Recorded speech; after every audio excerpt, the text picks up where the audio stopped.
Welcome back to the Formation Lap with Todd and Brad, elite racing regular guys, and we want to welcome you back. And we are getting geared up here in the F1 season. Feels good to be back, and we have got an exciting Grand Prix this weekend to talk about. We go to Austria. So Todd, I'll welcome you in here. Season's starting to really get ramped up. Of course, last time out, we're going to get to in just a second, we saw Lewis with his first inaugural win with Ferrari, and it's all to play for here. Mercedes are still in the lead, but Lewis and Ferrari are making a charge, and we've got a lot to talk about. Yeah, hey Brad, and it's good to be back, and here we are. Running into these hot months over in Europe, and supposedly it's going to be really hot. Yeah. And this is at the Red Bull Ring, and folks, this has been going on. This race has been going on as long as I am old. So, 1964. But yeah, I'm really excited about it, and I think it's going to be another test as we go into the race. This track, we'll talk about in a minute, is short but high elevation, and it's going to be like Barcelona a bit in testing the drivers. But, Brad, let's talk about where we are right now. Absolutely. As we're moving in, because you're right, it was an exciting race. I'm excited because of one of my guys, Lewis, pulled it off, and man, did he come out with it. But, where are we right now? Yeah, so as you can see on the screen behind us, of course, no change to the leader in the Drivers' World Championship, 19-year-old, the prodigy, the next great one. Kimi still leads the way, but Todd, reliability issues with Mercedes. The last time out in Barcelona, we saw Kimi make a great pass on George there with about 5 or 6 laps left, and then his engine gave out. So Kimi got a net of 0 points. So Lewis in first place, he took a huge chunk out of Kimi's lead, as did George. So that helped both of them. But obviously, you can see Lewis has moved into second place. George just 9 points behind him, but we're not quite at that. We're what I guess about the halfway mark. So still a lot of laps, still a lot of racing left to go.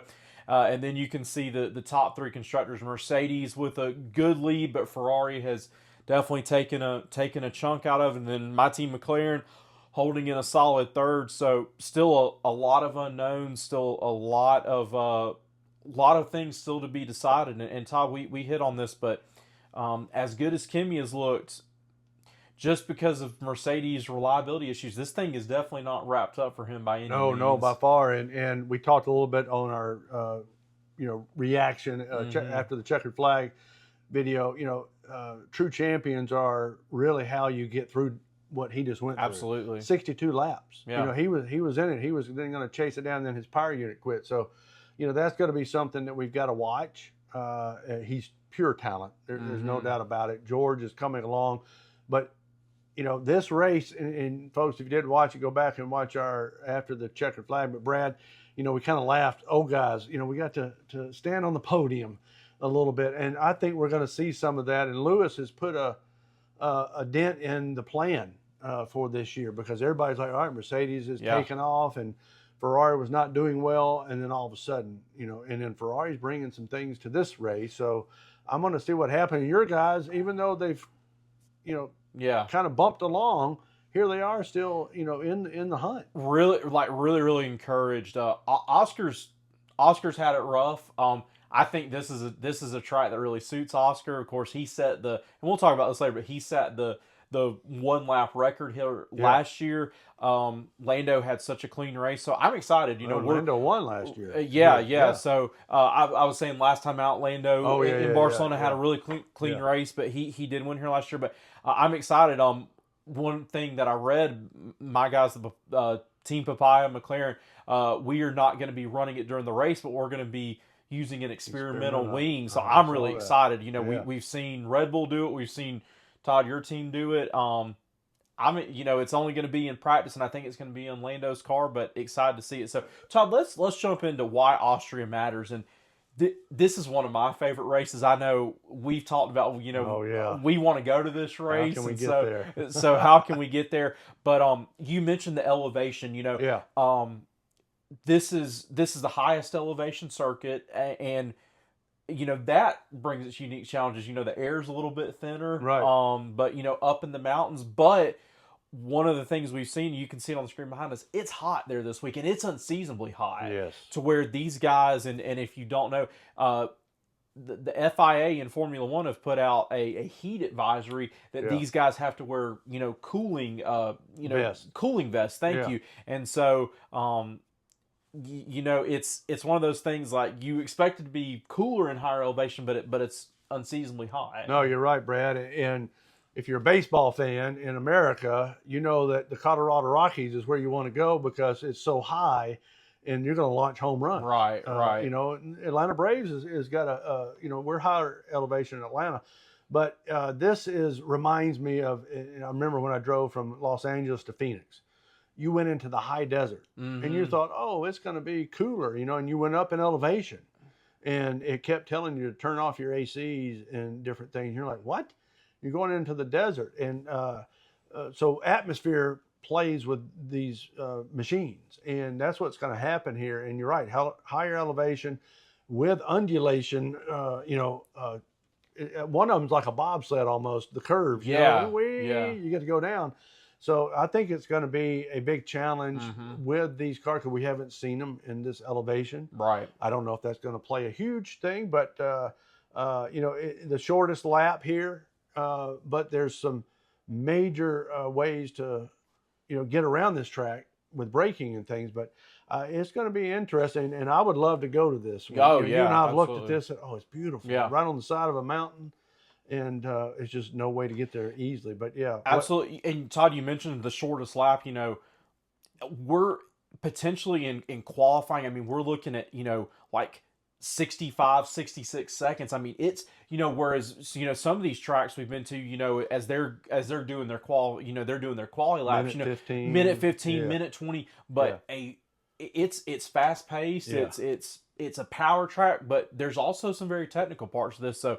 And going on to our next point, some heavy braking zones at Spielberg as well. Yeah, and that's what's going to test here because where Barcelona we had, the high-speed corners. There wasn't a lot of braking. Right. There was a couple of them, but they were lifting and coasting a lot. Yeah, exactly. Here, they're going to have to do it, and that's where there's a passing opportunity. I think there was 80 passes. About 80, in the 80s. In the past, we're probably going to see more. The straightaways are not necessarily where they pass. It's in that curve.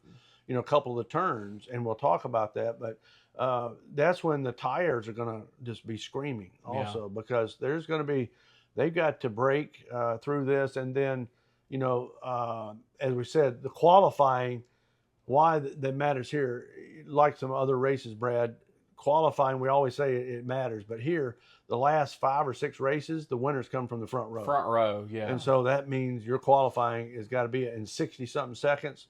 Wonder if I'm 65 and point something, right. That could put you a win. But, Brad, it's 71 laps, and it's going to be fast on that. So, but with this many cars, what do you think? We're kind of tightened up here a little bit. I do think we are tightened up, but I do think because you have, and we're going to get to the course layout in just a second. Yeah, right here. Yeah. I love that. One of the things I love, there's sector 2 and sector 3 is, especially sector 2 is very technical, but you have the long straight little chicane and then that really long straight, and it's just really pretty. And we have some elevation changes. Sector 1's up on the hill, exactly, and then coming down. Yeah. And if you've never watched this race or maybe haven't paid attention, you're going to see a big, huge bull in the middle of the race. Yeah. Well, this is truly Red Bull's home race, so they're going to call it's going to be referred to as the Red Bull Ring.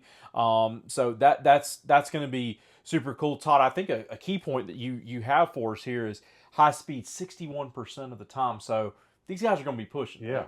Yeah, and it's those curves that's going to come, and you're going down to where Barcelona, we had the long, here we're going down, and like I said, a bobsled almost, or toboggan, that's what some of these downhills are, and then you've got to brake, make the turn, and then you got to speed up quick. So, folks, it's going to be really interesting, and as we talked, it's going to be the hottest race this year, and the hottest that Austria has had. Which that's just crazy to think about. And granted, we're in the southeast of the United States, but we always expect Miami to be super hot. And I mean, it was really warm in Barcelona, but here in the mountains of Austria, but they're saying it's hot. I mean, I watched a video of Lando and Oscar, and they were saying they were in their little team area, and they said you can cook eggs right now with how hot it is outside. And for these guys that grew up in Europe and they spend all their time here, they're not quite used to this. And I think so. just one of the neighboring countries, France and others, had some of their highest records in over 200, 300 years. So it's going to be interesting to see, obviously, what that does to the cars, but especially the tires. I mean, that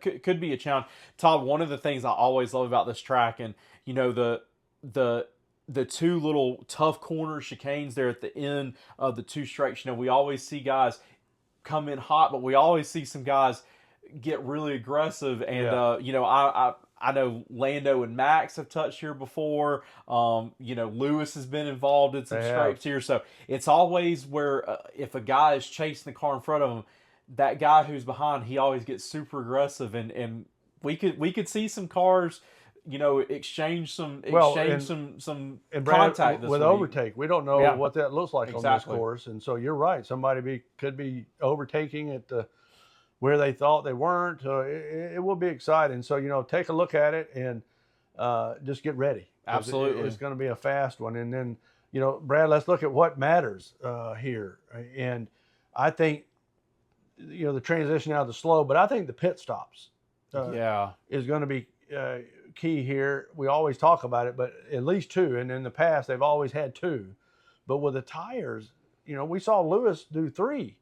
Beautiful strategy by Lewis. Oh yeah, and you know, he had some things there, but we believe he would have, you know, won anyway. Mm-hmm. But he came out on soft and said, "I'm going to burn through those and see if I can keep up, and then let me get to the hards, and then let me get to the mediums, or, you know, whatever." Right. I think we're going to see that. What's your thoughts? I agree with you. I'm really curious to see. Do we, because of this track and everything, do we see, you know, a couple guys maybe start off on softs? They look to get, you know, some early passing, knowing that they're probably only going to do, you know, maybe 10 to 12 laps on those, switch off to get on some hards, and then maybe try to finish the race on mediums, or vice versa, go soft, medium, and then to hard. But the tire strategy is going to be really, really interesting. And I like I said, I always love this race because it's a good balance. I mean, those long straights, but then we've got those technical corners where there is heavy braking, and, you know, boom, the action's coming at you so quickly. You know, tire management you have on here, checking after the rears is going to be very, very important here. Yeah, and folks, what that means is when you hit those, you know, those straightaways at high speeds, those tires are starting to scream. And then all of a sudden you're going to stop and make these curves and make these technical, and these you're going to have to brake and make the technical turn at the apex. And so those tires are going to be like, I can't handle it anymore. Yeah. And they're going to have to figure this out as we go, because, I mean, the fronts will too. Right. We've seen in the past where they've, many drivers come into these curves and skid because they're like, oh, I've been going so fast. We'll see what happens. Practice will be really interesting. I think that's why we're not having a sprint here. I think they need those three practices. And then, you know, there's tiny margins here. 60 seconds. Man, you blink and you know, we're going to have to, they'll have to really figure this out. It's also important with that short of a lap. I mean, Todd, that does give you an opportunity, obviously, to put a lot of good laps in. But, you know, one just small mistake, one snap of oversteer, understeer, you know, you don't brake at the right point, your lap's ruined. And so that's why, you know, we talked about it. Qualifying so key here. Yeah. You can, you know, the margin, you know, margins are tight in F1 if you haven't noticed, but here it's because it is so quick and short, it's even tighter too. Oh, it's going to be. And so, Brad, before we go to Red Papaya, you know, let's talk about the midfield. You know, we got Alpine, we've got the Racing Bulls. You know, we've got a few there that, what do you think is going to happen to these guys? You know, some of them are rookies. Right. Or their second year. Right. You know, where do you think they are? We know Cadillac is coming with some upgrades to try to get there. Aston is as well, it sounds like. But then what about, you know, this midfield? Because that's where the... You know, to me, the midfield has separated into three parts. I think you've got Racing Bulls and Alpine, that they're the top of the midfield, and honestly, Todd, they're right there with Red Bull as well. Yeah. Now, I think Red Bull, I think they've started to show some improvement, and they're still one of the major four, but they're probably decidedly in fourth. But it's Racing Bulls and Alpine, and then I think you've got Haas and Williams to where they're still figuring things out. Haas have got a good thing. I like both of Haas's drivers. I think Carlos is doing it well for Williams. Alex Albon's got to pick it up for Williams. I don't know what's going on with him. I think he's, Carlos has been good. He's been consistent. He's got to figure it out. And then we have Cadillac and Aston. So that's to me kind of the three categories, three, levels that I put in the midfield. This to me, once again, it's a really good weekend that I think Racing Bulls can get some really good points and Alpine. Yeah, I think they're going to be right there. And what matters in this is they've been around, right? And and they're both hungry. Yes, and they've been doing well, and I think that's going to help them. You got Ferrari, McLaren, Mercedes, and Red Bull going to be up there at the top, no doubt about it. But I think that midfield is going to be something, and we'll see what happens. And on your last point, I am really curious. We've been reading a lot this week, and the build up to this race really started yesterday and today. By the time you'll see this, we'll have a couple of practice sessions done, but Cadillac and Aston have been saying, hey, we've got some upgrades coming. We know that we're not super competitive right now, but Todd, Aston has scored 1 point with Fernando. Cadillac's looking for a point, and they thought they had one in Monaco. They didn't. So I'm interested to see, can Cadillac get in that? Can Cadillac and Aston get out of that bottom tier and start to be in the range of Haas and Williams? This is a good track to see if they can. I feel like. I think that's why I wanted to talk real quick about the midfield. Absolutely. Because, a lot of us are all talking about the front runners, but I think we're far enough into the season. Upgrades, they learned themselves, they learned what's going on, and I think this is a great track to do it, because we go to Silverstone next, and that's very technical. And then if you get weather and rain into so I think, which it's England, we always could, but exactly we'll save that for it is. But my point is, with Austria here, I think this is a chance for some of those midfields to shine. Absolutely, we'll see what happens. Absolutely. All right, Todd, let's jump into it. This is always one of our favorite segments, maybe our favorite segment. Your predictions for Lewis and Charles. And Todd, before I hand over to you, we've seen Lewis has been in great form ever since the extension that was announced a couple weeks ago in Monaco. Charles has struggled. So what are you expecting out of your Ferrari guys? So I think Ferrari is coming with a new power unit, and that was big news today that came out. They've been planning it for a while, and then they waited on the what's it called, the APU or something. I forget what. But basically, and we went over this. The FIA deemed that Red Bull Ford had the best engine, so it gave Mercedes and Ferrari a chance to upgrade. Yeah, and Ferrari gets two chances, which is huge. Mercedes gets one. So I think they've been really planning for this day. That tells me they kind of knew their engine wasn't quite there, but now this engine, man, I saw some things, and it's scary how powerful this engine is. 15, 20 horsepower more, and so I think that's going to go along with the upgrades they had in Barcelona. They brought a lot, and so I think Lewis is understanding it. Yes. I think Charles is still figuring out. He changed the brakes in Barcelona, and some of that messes with your psyche. But I think my guys, Ferrari, I think they're going to show up, and I think Lewis is on a tear now, because he understands the car. Back. Yeah, and a lot of these things that he's done is because of what he's been doing since last year. And then he got his own Italian Bono on that, right? What's his name? I can't remember, but if you get a chance, look up the article about Lewis. Carlos. Yeah, Lewis and his new race engineer. They have developed a really tight relationship, and it's it is compared to Bono, his old. Okay, you're fine. I said Bono. The relationship they have has been compared to Bono, his old race engineer at Mercedes. Right. But Todd, he's been credited with kind of a turnaround for Lewis, which is really cool. Yeah, he has. And to answer your question, I think Ferrari is going to show up. Yeah. I think Charles is going to have because he's very good at these tracks. I think with that confidence, and now that he's got Lewis out ahead of him, Ferrari's got to make a decision too. Am I going to do 2 number 1 racers, or am I going to put all I have into Lewis because he's made the changes behind the doors? in the factory and go with him, or am I going to? Yeah. And as you said, Charles has already signed a lifetime contract. So what has he got to fight for? Right. But I think they're gonna shine this weekend. And Todd, one other thing, you mentioned the upgrades that Ferrari was bringing. This is a good course because what did we talk about the first 6 or 7 races this season? It was that Ferrari was great at the starts. They were competitive, but they struggled in the long straights. That's where Mercedes just ran away with it. And here's a great place to bring those upgrades. And the chassis has been they're cornering. The chassis is how tight you get the car, right, Brad? And so their cornering has been great. It's just the straights that they can't. So now they got an engine. Right. So we'll see what happens. Yeah. But what about your guys? They've been coming along. Optimistic. I mean, we had a rough stretch there, and really good in Miami. Obviously, both Lando and Oscar on the podium. Really rough in Canada. Really rough in Monaco. I was encouraged in Barcelona. Oscar has not quite figured things out. I thought early in the season Oscar had a better feel of the car, but and I know some people are saying Lando lucked into the World Championship last year. I don't want to hear that. He won it.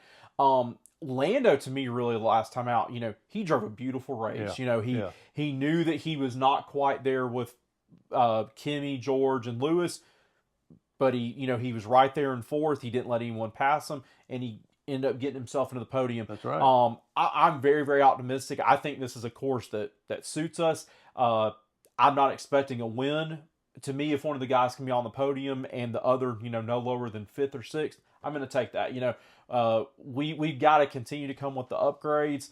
I think the big thing with Oscar is Oscar has just he's got to continue to figure out the tire management. I think that's really the big advantage is that and two, I mean, these guys are still figuring out the battery charging system and everything. I still think that's ongoing. So I'm optimistic. I just I want to see both of them score points and both of them in the top 6. I think that's very, very doable. And I think you're right, Brad. I think these guys they're getting the confidence. Yeah, they've had some terrible situations, but they are now they're making their way. And look, they're third in the and two, when you're wondering, is my power unit going to go out?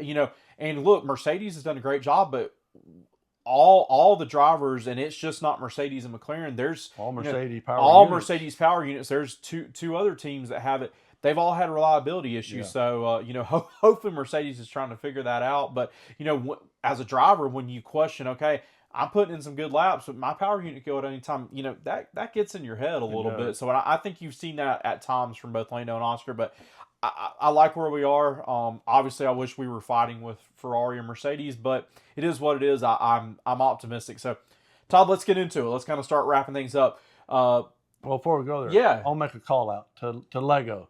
To Lego. You see here in front of us, I went and bought this at the Lego store right at the beginning when it came out.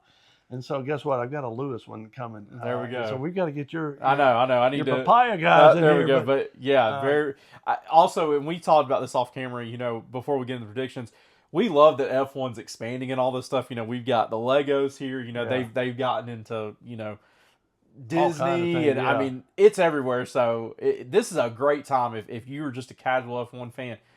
Get into and it. Lego fan. And exactly. It's a lot of fun. But yeah, sorry. No. I love the shout out. All right, so let's get into the predictions. It's going to be a lot of fun.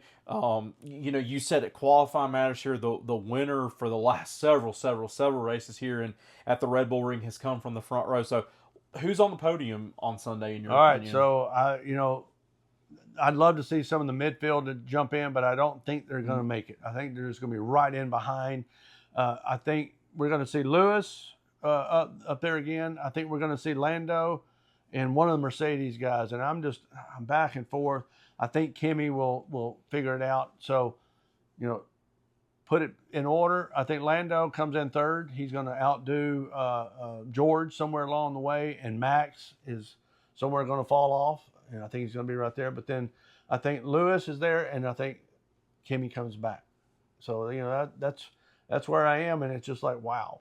I think because all three of them are hungry, and I think that's what's causing them to jump. So, Brad, where are you going to land? I'm going Lando in third too. I don't know. I'm optimistic in that I think this is a course that suits Lando. Lando won here last year. Yeah. He's had some good battles here, so I think Lando.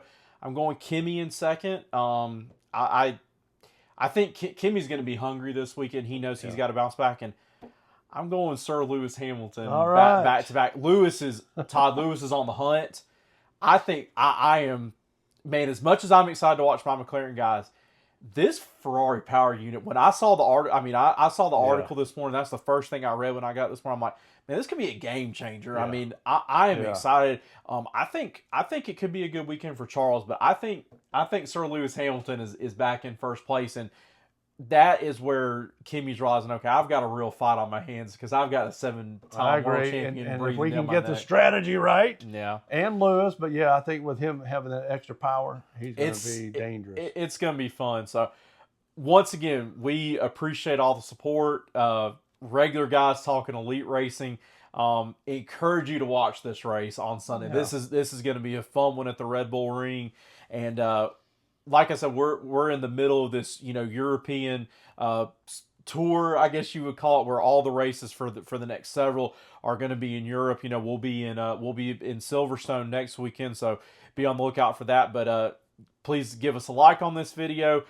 Give us your thoughts on what we're going to see this weekend. It is going to be exciting. You're going to see some unpredictability. Should be good weather, which is something we always hope for. No rain, so it's going to be good. And would really appreciate it if you subscribe to this. If you want F1 content, come here to the Formation Lap. We're going to continue to give it to you. But tune in for the Red Bull Ring. It's going to be exciting.